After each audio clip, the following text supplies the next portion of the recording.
Hi, I'm Michelle PW, author of the best-selling Love-Based Business series that is designed to help you build a business you love and that loves you back.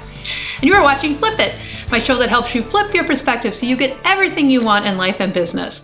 For more of an explanation of how this works, just check out my first episode. So today's topic, are you taking your success for granted? As many of you may know, we just had the Winter Olympics and the U.S. women's hockey team beat the odds and won the gold. So because I live in America, there are lots and lots of references, of course, to that famous Miracle on Ice game.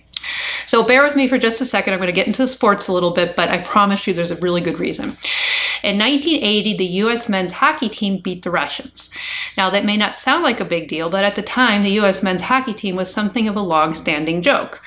That's because back then, if you were a professional athlete, you were barred from competing in the Olympics, so no NHL players.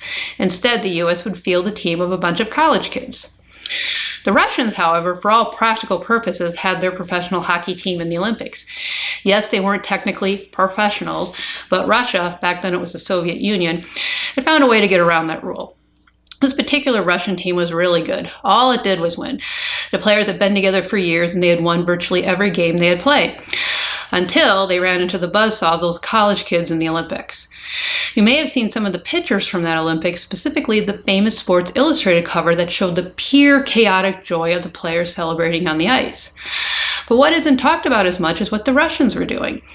They had gathered together on their side of the ice and were basically standing there watching the Americans lose their mind.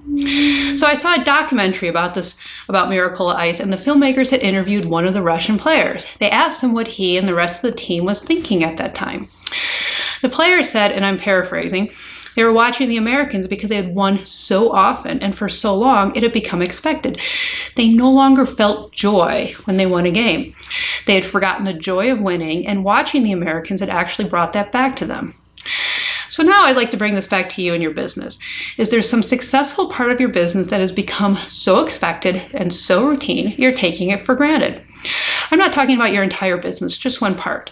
For instance, maybe you get a crazy high open rate on your emails, or maybe you have really good organic traffic to your blog, or maybe you have a really popular podcast with lots of downloads.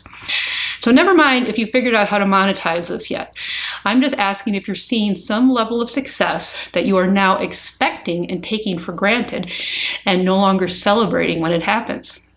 You see, if we're forever stuck in this energy of not enough, or, well, sure, this is good, but look at this other list of everything that sucks, how can we possibly open ourselves up to receive bigger levels of success? In fact, that's one of the secrets of a gratitude practice. Being grateful for what you have opens you up so you can receive even more. So I'd like to encourage you to take a moment and celebrate the small successes of your business, especially anything you used to celebrate and you don't anymore, because it's happened so often you are now taking it for granted. So if you'd like today's show, you may like my best-selling Love-Based Business books, specifically my Love-Based Money and Mindset book. You can check it out on Amazon, Barnes & Noble, iTunes, and more. And help spread the word. Tweet it out. Are you taking your success for granted? #FlipIt. And don't forget to subscribe to my YouTube channel. Plus, you may want to check out my lovebasedbizblog.com. I've got some great articles and resources there to help you create a business you love and that loves you back. See you next time.